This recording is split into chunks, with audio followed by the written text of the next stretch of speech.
3절로 5절까지 시작. 하나님이 이르시되 빛이 있으라 하시니 빛이 있었고 빛이 하나님 보시기에 좋았더라. 하나님이 빛과 어둠을 나누사 하나님이 빛을 낮이라 부르시고 어둠을 밤이라 부르시니라. 저녁이 되고 아침이 되니 이는 첫날이니라. 아멘. 자리에 앉으시기 바랍니다. 자, 오늘은 빛이 있으라 하심에라는 제목을 가지고 말씀을 나누겠습니다. 자, 창세기 1장과 2장을 통해 우리는 하나님이 천지를 만드셨던 그 창조 사역을 살펴보았습니다. 이해할 수가 없죠. 우리가 존재하고 있는 이 시간, 그러니까 태초에라는 말이 그 시간의 개념을 이야기하는 건데, 시간을 창조하셨어요. 시간 안에 살고 있는 우리로서는 이 시간을 창조했다는 것이 이해가 되지 않습니다. 그런데 하나님이시기에 그 시간 밖에서, 그러니까 영원하신 것이 가능하죠. 이 시간을 창조하시고 그리고 공간을 창조하셨고 만물을 또 말씀으로 만드셨고 그중 인간을 만들 때는 아주 세밀한 손길로 구석구석 손때가 미치도록 인간을 만드신 것을 지난주에 살펴보았습니다. 이처럼 무에서 유를 창조하신 하나님의 위대하심은 그 무엇과도 비교할 수 없는 아주 놀라운 그 자체입니다. 지난 시간 우리는 창세기 2장에서 하나님이 인간을 흙으로 만드셨다는 것 정도만 배웠습니다. 흙으로. 그렇다면 우리의 내부는 어떨까요? 내부. 과학자들 중에 그 인간 인체를 연구하는 과학자들이요, 세밀히 그걸 연구하다가 하나님을 믿게 된 사람이 너무나 많다고 합니다. 성경은 인간의 내부가 어떻게 만들어졌는지에 대해서는 침묵하지만 실제로 이런 과학자들이 인간을 이렇게 만들 수 있는 것은 인간이 아닌 신 외에는 불가능하다는 결론을 내리고 예수를 믿게 되는 사람이 참 많다는 거예요. 이재철 목사님 교회에서 인체의 신비에 대한 세미나가 있었습니다. 그때 여러 가지 얘기들이 있지만 두 가지만 말씀드리면, 사람의 허파가 두 개가 있잖아요. 그 기관지가 있습니다. 그 기관지가 연결이 되어 있는데 허파 전체에 퍼져 있는 기관지 가지들 끝에 아주 눈에 보이지 않을 정도로 조그만 동그란 그러니까 한국말로 말하자면 허파꽈리라고 하는 것들이 붙어 있습니다. 이산화탄소와 그 산소를 주고 내뱉고 들어가게 만드는 그 작용을 하는 허파꽈리라고 하는 것이 있습니다. 모세혈관처럼 보이는 이 허파 안에 있는 꽈리들을 그래서 다 떼어서요 쭉 펼쳐놓으면 테니스 코트에 차곡차곡 이렇게 놓을 정도의 그 숫자가 된답니다. 테니스 코트가 작지 않잖아요. 거기에 이 안에 있는 허파꽈리들을 다 펼쳐놓을 수 있다는 거예요. 바꿔서 말하자면 한번 생각해 보세요. 테니스장만한 넓이에 펼쳐져 있는 그 수많은 그 꽈리들을 오차 없이, 실수 없이 인간의 이 폐 속에 집어넣을 수 있는 인간이 있을까요? 인간이 달나라도 갔다 왔고 거기에 리조트도 지금 만든다는 얘기가 나오는데 위대하죠. 하지만 과연 인간에게 있어서 그 꽈리들을 다 모아가지고 집어넣을 수 있는 인간이 있을까? 불가능하다는 거예요. 이 과학자들이 하는 말이에요. 이것은 인간의 머리로 할 수 없고 신 외에는 할 수 없다는 결론을 내리는 그런 얘기를 들었습니다. 한 가지만 더 얘기하면, 인간의 혈관을, 몸속에 있는 혈관을 다 이어놓으면요 길이가 얼마큼 되게 지구를 2바퀴 반만큼 길이를 펼쳐놓을 수 있답니다. 그러니까 엄청나죠. 이것도 한번 생각해 봅시다. 인간 몸속에 들어가는 혈관을 쫙 펼쳐놨다고 합시다. 2바퀴 반 돌았어요. 세상에 어느 인간이 그 길이의 혈관을 인간의 몸속에 오차 없이 아주 정확하게 집어넣을 수 있을까요? 불가능하다는 거예요. 이건 역시 하나님 외에는 할 수가 없다는 결론에 이르릅니다. 세상을 창조하신 하나님이 아니고서는 인간을 만들 수 있는 것은 없다는 거예요. 오늘 2장까지 끝냈잖아요. 창조 사역을 다 끝냈잖아요, 우리가. 근데 다시 1장 3절로 돌아온 이유는 이런 인간의 위대함, 이 신체 구조의 이 위대함 뿐만이 아니라 한 가지 더, 그거보다 더 놀라운 하나님의 작품 하나를 더 나누고 싶어서 다시 1장 3절로 5절 돌아온 것입니다. 3절 한번 같이 읽어보겠습니다. 자, 시작. 빛이 있으라 하시니 빛이 있었고. 자, 하나님이 첫날 창조하신 것이 빛입니다. 빛이 있으라 하시니 빛이 있었어요. 그런데 첫날 창조하신 빛은 하늘의 태양과 다릅니다. 태양은 14절 보시면 좀 줄여주세요. 태양은 14절 넷째 날에 만들어졌습니다. 그런 지금 첫날에 창조한 이 빛은 태양빛이 아닌 것을 알 수 있어요. 즉 태양이 만들어지기 이전에 이 빛을 먼저 만드신 것입니다. 이 빛은 하나님의 말씀으로 만들어졌습니다. 빛이 있으라. 그러니 이 빛은 태양빛이 아니라 말씀의 빛, 진리의 빛, 생명의 빛인 것을 우리는 알 수 있습니다. 우리가 눈에 보이는 이런 빛과는 다른 거예요. 빛이 있어야, 그 빛이 있어야 무질서가 비로소 질서를 찾게 됩니다. 2절 기억하시죠? 2절에서 말씀한 그 케이어스, 혼돈, 그 혼란, 그것이 첫날 만드신 빛을 통해 비로소 코스모스 질서를 갖추게 된다는 것을 우리가 알 수 있습니다. 어그러지고 흠 많고 연약하고 무질서한 우리 인간들의 삶을 보십시오. 그런 인간들의 삶이 하나님의 말씀의 빛 앞에 서게 될 때 비로소 우리의 실체를, 우리가 어떤 존재인지를 직시하게 되고 그러므로서 하나님이 원하시는 모습으로 변해갈 수 있다는 것입니다. 하나님의 말씀의 빛 앞에 선으로 새로운 생명을 얻게 된 대표적인 성경의 인물이 누굽니까? 사도 바울이에요. 그는 하나님에 대해 열심히 있던 자였어요. 그가 하나님을 안 믿는 자가 아니었습니다. 굉장히 열심히 있었어요. 하나님을 열심히 믿었지만 하나님 말씀에 바로 서 있지 못했기 때문에 구세주로 오신 하나님의 아들 예수를 제대로 알지 못했고 그를 믿는 자들을 죽이러 다니는 자였습니다. 다시 말합니다. 하나님은 열심히 있었어요. 하나님을 사랑하는 마음이 컸지만 말씀의 기준이 없었기 때문에 그는 아들로 오신 예수 그리스도를 믿는 자들을 죽이러 다니는데 앞장섰던 사람이었습니다. 그가 예수님을 만난 날도 그날도 다메섹에 있는 그리스도인들의 무리가 있다. 이렇게 우리가 모인 모임처럼 그 무리가 있다는 소식을 듣고요. 군대를 이끌고 그들을 죽이러 가는 길이었어요. 하나님을 사랑하는 마음 가지고. 그럼 그가 다메섹 도상에서 예수를 만났습니다. 그런데 그때 그가 만난 예수의 첫 모습이 바로 창세기 오늘 1장 3절에서 말하고 있는 빛이었습니다. 사도행전 26장 아그리빠 왕 앞에서 그가 하나님을 만난 간증을 하고 있습니다. 한번 읽어보겠습니다. 26장 13절 사도행전 시작. 정오가 되어 길에서 보니 하늘로부터 해보다 더 밝은 빛이 나와 내 동행들을 둘러 비치는지라. 뭐라 말합니까? 해보다 더 밝은 빛이 있더라는 거예요. 바울이 이 빛을 보았을 때가 정오라 했습니다. 12시였습니다. 태양이 가장 강렬하게 비칠 시간이 12시예요.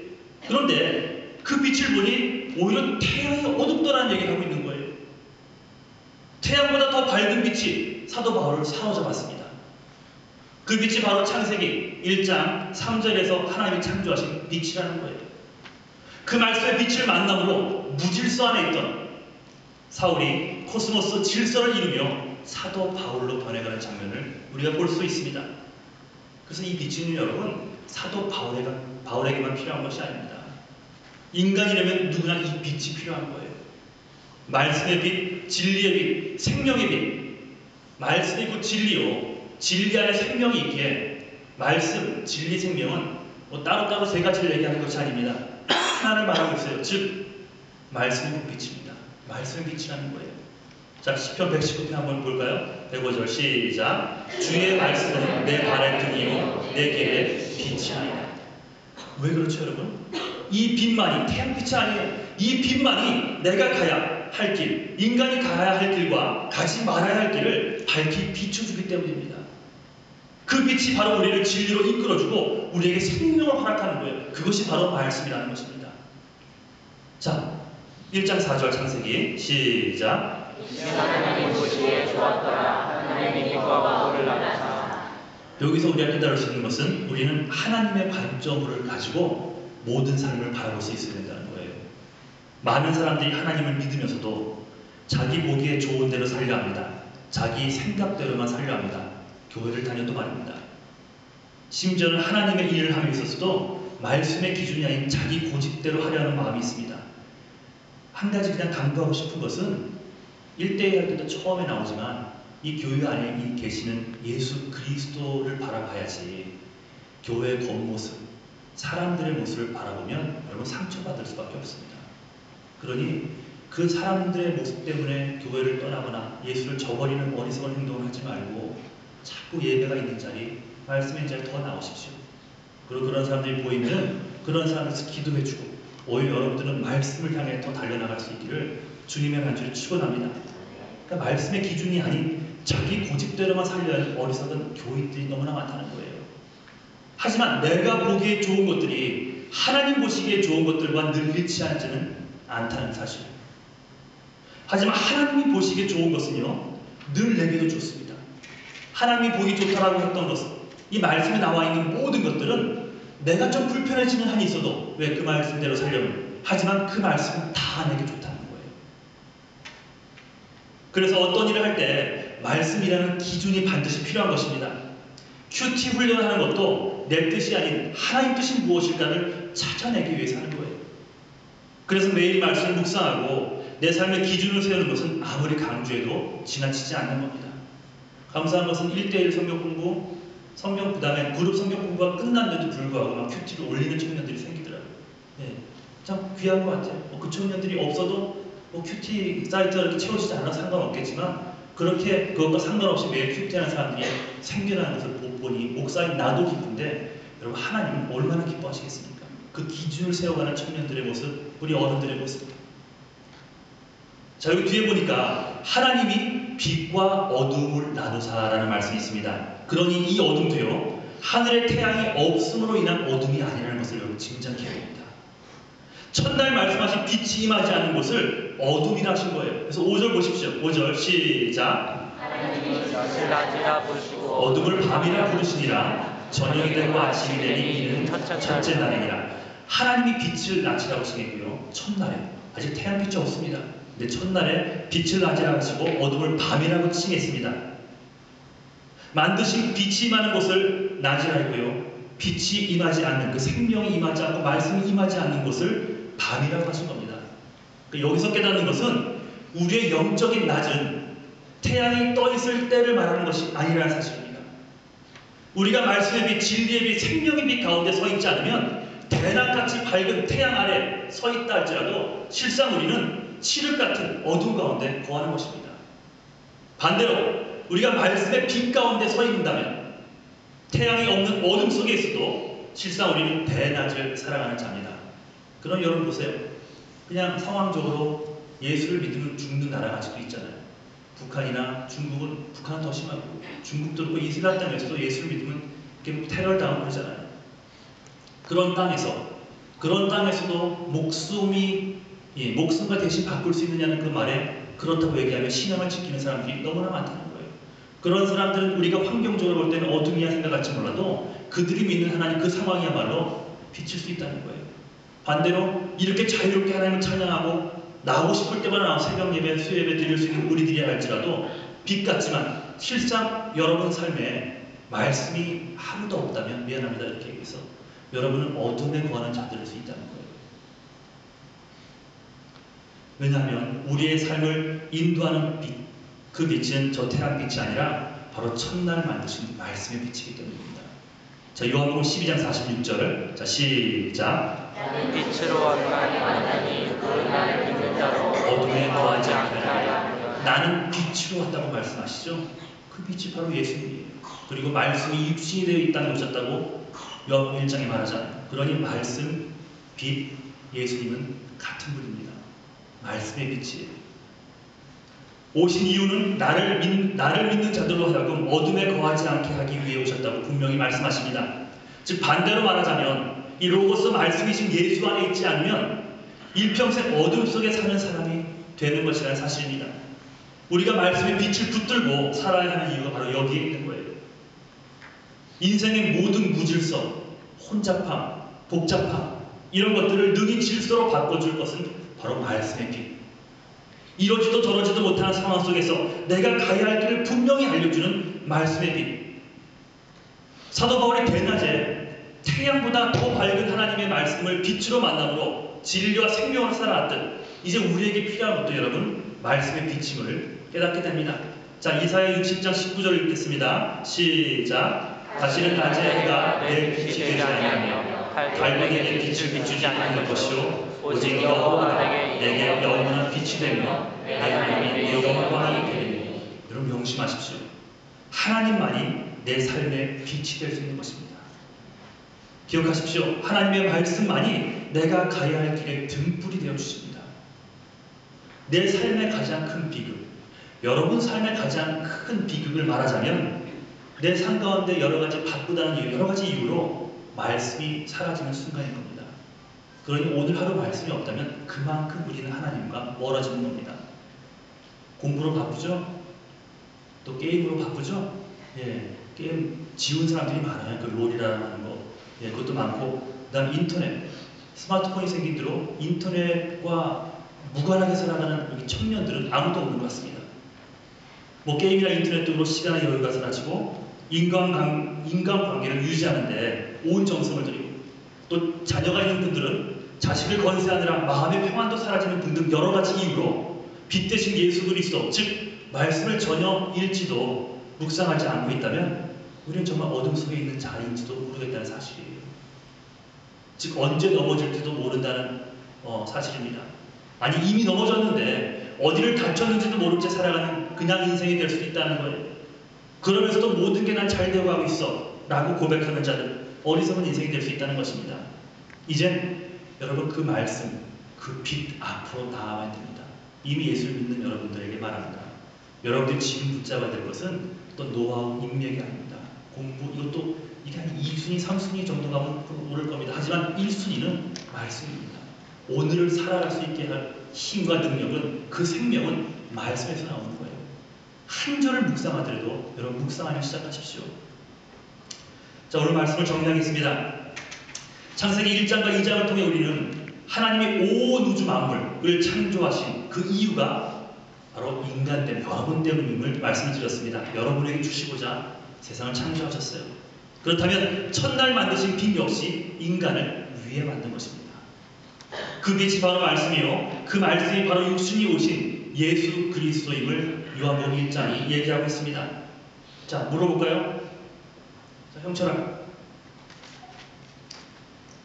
예수를 붙들고 살길 원하니? 크게 예수를 붙들고 살길 원하니? 네. 한번 붙들어봐. 붙잡아줘. 자, 그럼 그 빛을 늘 바라보며 살기를 원하니? 그 빛을 찾기를 원해? 찾아봐. 찾았지? 다른 방법이 없다는 거예요. 아무리 헌신, 봉사, 뭐 이런 것들, 헌금, 구제 이런 것들은요, 두 번째 일입니다. 이런 데서 찾을 수가 없어요. 그 빛은요, 말씀을 통해서만 발견할 수 있는 것입니다. 그 빛이 바로 말씀이고요. 그 말씀이 바로 육신으로 오신 예수님이심을 잊지 않기를 주님의 안전에 축원합니다. 그래서 말씀 안에 거하는 수밖에 없어요. 말씀이 빛이고 말씀이 생명이며 그 말씀이 곧 예수 그리스도이십니다. 요한복음 15장 5절 외울 수 있는 사람이 있습니까? 광원이. 한번 외워볼까? 나는 포도나무. 너희는 가지니. 내가 너 안에. 저가 내 안에 거하면 이 사람이랑은 많은 과실을 맺나니 나를 떠나서는 아무것도 할 수 없습니다. 잘 외우네요. 네. 예수 안에 거하지 않으면 아무것도 할 수 없답니다. 아무것도. 바꿔 말하면 예수 안에 있으면 모든 걸 다 할 수 있다는 거예요. 주님의 뜻 안에서. 근데 주님이 내 안에 거한다는 게 눈을 감고 이렇게 찬송을 하면 거하게 되는 거예요? 그냥 찬양 부르면서 가사에 감동해서 눈물을 흘리면 그게 예수님이 내 안에 거하는 건가요? 아니라고 했죠? 그 다음 절에 뭐가 나와있다 그랬지? 내 말이 너희 안에 거하면 해석을 해줘요. 내가 너한테 거한다는 것은 내 말이 너희 안에 거한다는 걸 뜻하는 거예요. 이게 예수께 붙어있다는 뜻이에요. 이런 자들이 모든 걸 다 할 수 있는 거예요. 하나님의 일 열심히 하기 전에 먼저 말씀이 있어야 돼요. 말씀. 돈으로 구제하고 사람들 돌아보고 봉사한 것 이전에 말씀이 있어야지 하나님 앞에, 하나님 안에 거할 수 있게 되는 것입니다. 그러니 여러분, 말씀을 묵상한 만큼입니다. 말씀을 가까이 하는 것만큼, 딱 그만큼만 예수 그리스도의 생명도 우리 안에 풍성해지는 것이요, 말씀을 사모한 만큼 어둠 속을 걸어가도 불안한 그런 삶이 아니라 분명하고 확실하고 무엇보다 기쁨과 생명이 넘치는 시온의 대로를 걸어갈 수 있게 되는 것입니다. 하나님의 자녀답게 살기 위해, 하나님의 형상을 회복하기 위해, 예수의 생명을 전하며 살아가는 자가 되기 위해 늘 말씀의 빛 안에 거하는 여러분 모두가 되시기를 주님의 이름으로 간절히 축원합니다. 자, 우리 잠깐 자리에서 일어나셔서 함께 찬송하겠습니다.